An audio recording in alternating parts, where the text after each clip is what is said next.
Risk वाली फिल्में करता आया हूँ, चाहे वो आर्टिकल 15 अंधाधुन है, वैसी फिल्में आगे भी करना चाहता हूँ. So Thama has really help me to take those kind of risk and I am really proud of the film. And इतना कलेक्शन आया है एंड मेरे हिसाब से पब्लिक का प्यार सबसे बड़ा बेंचमार्क होता है and that has happened to me and I am really grateful. Content के साथ साथ it's a well package and well produced film, ताकि सबका फ़ायदा हो. मेरे लिए हमेशा लक्ष्मी से पहले सरस्वती आती है, तो कंटेंट पहले होना चाहिए हमेशा. वो एक मेच्योर ऑडियंस के लिए की है, उनके सब्जेक्ट्स थोड़े से मेच्योर होते हैं, लेयर्ड होते हैं.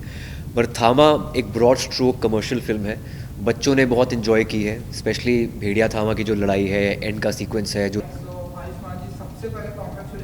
Thank you, thank you so much.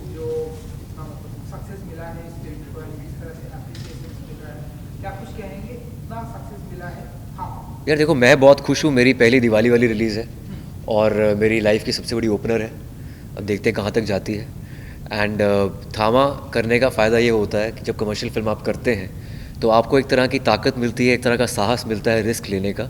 और जिस तरह की फ़िल्में मैं रिस्क वाली फिल्में करता आया हूँ, चाहे वो आर्टिकल 15 अंधाधुन है, वैसी फिल्में आगे भी करना चाहता हूँ. So Thama has really help me to take those kind of risk and I am really proud of the film.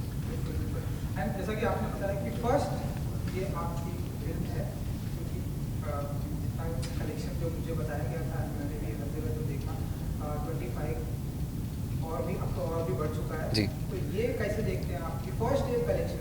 First day collection जो ओपनिंग जैसे हम कहते हैं इंडस्ट्री में, मेरी अब तक हाईएस्ट थी 10.6 ड्रीम गर्ल 2 की, जो मेरी लास्ट रिलीज़ थी. इसकी 25 पॉइंट समथिंग है, तो उससे डबल से ज़्यादा 2.5x है. तो आई थिंक मैं बहुत खुश हूँ कि मेरी पहली बार दिवाली पे फिल्म रिलीज़ हुई है एंड इतना कलेक्शन आया है. एंड मेरे हिसाब से पब्लिक का प्यार सबसे बड़ा बेंचमार्क होता है and that has happened to me and I am really grateful. Holi में जो फिल्म आपकी आने वाली है वो आपका ही रिकॉर्ड तोड़ने वाली है कुछ? Fingers crossed. अगली फिल्म, हाँ, वो भी फेस्टिवल रिलीज़ है, वो होली पे आने वाली है. आपका प्यार बरकरार रहे तो वो भी अच्छा करेगी.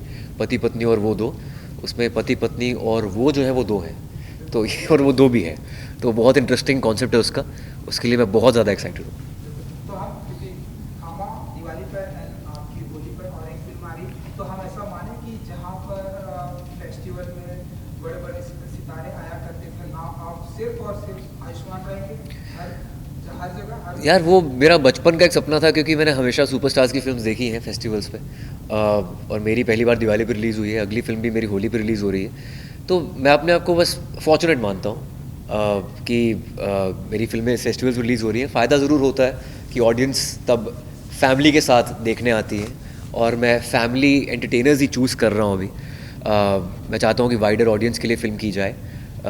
तो हाँ, मैं बहुत खुश हूँ. एंड मैडॉक फिल्म में आपने पहली बार मतलब ये आपने काम किया है, इतना बड़ा सक्सेस मिला, बहुत ही सभी बहुत ही खुश हैं पूरी टीम. तो क्या कुछ कहना चाहेंगे? मैडॉक फिल्म्स के साथ मेरी दूसरी फिल्म है एक्चुअली. पहली फिल्म बाला थी, वो सुपर हिट थी, और मेरा अच्छा रिकॉर्ड रहा है मैडॉक के साथ. And I am very glad कि मैडॉक हॉरर कॉमेडी यूनिवर्स, जो हिंदी सिनेमा का सबसे सक्सेसफुल यूनिवर्स है, उसका मैं अब हिस्सा हूँ. अब आगे जाकर और भी फिल्मों में जब सब किरदार आपस में भिड़ेंगे तो और भी मज़ा आएगा. जैसे मेरी और भेड़िया की जो फाइट थी फिल्म के अंदर, काफ़ी अप्रिशिएट हुई है. वैसे आगे जाकर चाहे मैं राजकुमार से मिलूं, या अपने भाई अपार शक्ति से मिलूं, या अभिषेक बैनर्जी से मिलूं, तो आई थिंक उसको ऑडियंस बहुत लुक फॉरवर्ड कर रही है. तो ये यूनिवर्स का एक फन पार्ट है. एंड आपकी तारीफ तो हो ही रही है, आपने सुना भी होगा कि रणवीर सिंह ने एक पर्टिकुलर एक नाम दिया है आपको. इस तरह से अब आपको एक अलग अलग नाम मिल रहा है आपकी सक्सेस को लेकर, तो क्या आप कुछ कहना चाहेंगे?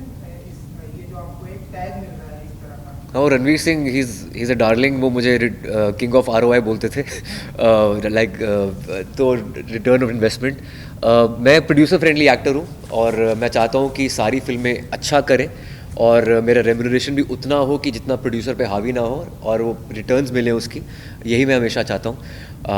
एंड आने वाली फिल्मों में भी आपको देखने का मौका मिलेगा. कंटेंट के साथ साथ it's a well package and well produced film, ताकि सबका फ़ायदा हो. मेरे लिए हमेशा लक्ष्मी से पहले सरस्वती आती है, तो कंटेंट पहले होना चाहिए हमेशा. एंड क्लाइमैक्स की बहुत बात हो रही है, जिस तरह का इस फिल्म का क्लाइमैक्स है, कुछ कहना चाहेंगे? इस फिल्म के क्लाइमैक्स में, थामा में, एक्चुअली जो ट्रांजिशन देखा गया है, जो परिवर्तन बदलाव देखा गया मेरे कैरेक्टर के अंदर, वो मेरे लिए बहुत नया था. गाय नेक्स्ट डोर जो मैं प्ले कर चुका हूँ पहले भी, फर्स्ट हाफ में वो था, सेकेंड हाफ में I transform into like a Betaal and eventually a Thamma. इतना एक्शन मैंने आज तक कभी नहीं किया है, तो वो एक्शन जो है मेरे लिए नया है। मैंने aggressive role as a theatre actor किए हैं कॉलेज के टाइम पे। कॉलेज के टाइम पे अश्वत्थामा का रोल किया हुआ मैंने, तो इस बार थामा का रोल किया है, अश्व निकल गया वहाँ से। But I am very excited कि ये रूप देखने को मिल रहा है, so that I can do different roles in future also. ऐसा भी कोई किरदार है आयुष्मान में जिसका इंतजार आपको बेसब्री से होता है कि हाँ ये किरदार, जैसा कि आपने फॉरेस्ट में आपने अश्वत्थामा किया, ये एक किरदार है जिसे अभी भी आपको करना है? मैं ग्रे रोल करना चाहता हूँ, क्योंकि अभी तक मैंने ग्रे कैरेक्टर नहीं किया है। मैं बहुत ही sweet boy, next door characters किए हैं।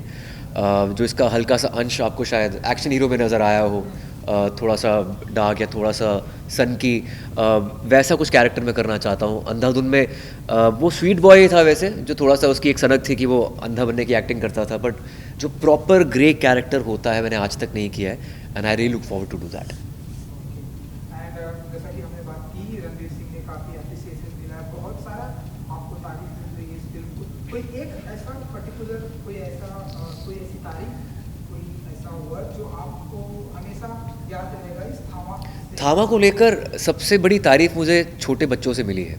जितनी फिल्में मैंने अब तक की है वो एक मेच्योर ऑडियंस के लिए की है, उनके सब्जेक्ट्स थोड़े से मेच्योर होते हैं, लेयर्ड होते हैं। पर थामा एक ब्रॉड स्ट्रोक कमर्शियल फिल्म है, बच्चों ने बहुत इन्जॉय की है। स्पेशली भेड़िया थामा की जो लड़ाई है, एंड का सीक्वेंस है, जो उसकी VFX है, तो पहली बार मुझे उस तबके की ऑडियंस जो होती है, जेन अल्फ़ा जिसे हम बोलते हैं, जेनजी से भी छोटे, तो वहाँ से मुझे बहुत प्यार पहली बार मिला है। अगर क्लाइमैक्स की अगर हम बात अच्छा, सवाल आप सारे नहीं पूछ रहे थे, और भी सवाल हैं। साथ ही हाँ। जो बात करें नवाज हाँ। सर के साथ जो क्लाइमैक्स था, जिसका जिक्र अभी रिसेंटली आपने किया था, हाँ। ये वो क्लाइमैक्स शूट करते हुए किस तरह का एक्सपीरियंस था? एंड थोड़ा इस तरह था कि यार नवाज सर के साथ वैसा क्लाइमैक्स कर रहे मैं बहुत एक्साइटेड था नवाज सर के साथ काम करने के लिए। वो जैसे जोकर का कैरेक्टर होता है एक, जैसे बैटमैन फिल्म में, वैसे नवाज सर का कैरेक्टर है एक ऐसा विलन जिसको देखकर आपको मज़ा आए और हंसी भी आए। सो वैसा कैरेक्टर उनका इस फिल्म में था। एक घटना हुई थी हमारे सेट पे, जब गलती से मुक्का उनको लग गया था सच में, तो उनका दांत टूट गया था, पता लगा कि नकली दांत है वो टूटा है, तो हम बच गए थे उससे। अगले दिन मैंने उनको फूल भी भेजे, सॉरी बोला, तो फिर थैंकफुली मान गए। थैंक यू सो मच दोस्तों, थैंक यू सो आज मच। की ऑडियंस को जिस तरह इतना प्यार मिला है, कुछ कहना चाहेंगे आप? इसका जो सक्सेस मिला है, हाँ। आपकी जो फिल्म है और सक्सेस होने वाली ऑडियंस जो इतना प्यार देती है आपकी फिल्म, मैं सभी ऑडियंस को तहे दिल से थैंक यू बोलना चाहता हूँ for loving Thama, and thank you for making it to the theatres. And also मैं एक्साइटेड हूँ अब आने वाली फिल्मों के लिए, पति पत्नी और वो दो, और सूरज बड़जात्या की फिल्म जो है सर की, मैं 1 नवंबर से शुरू कर रहा हूँ, and that's also a family entertainer, and I look forward कि आप लोग फिर से थिएटर में आएँ और वो फिल्में देखें। Thank you so much, thank you.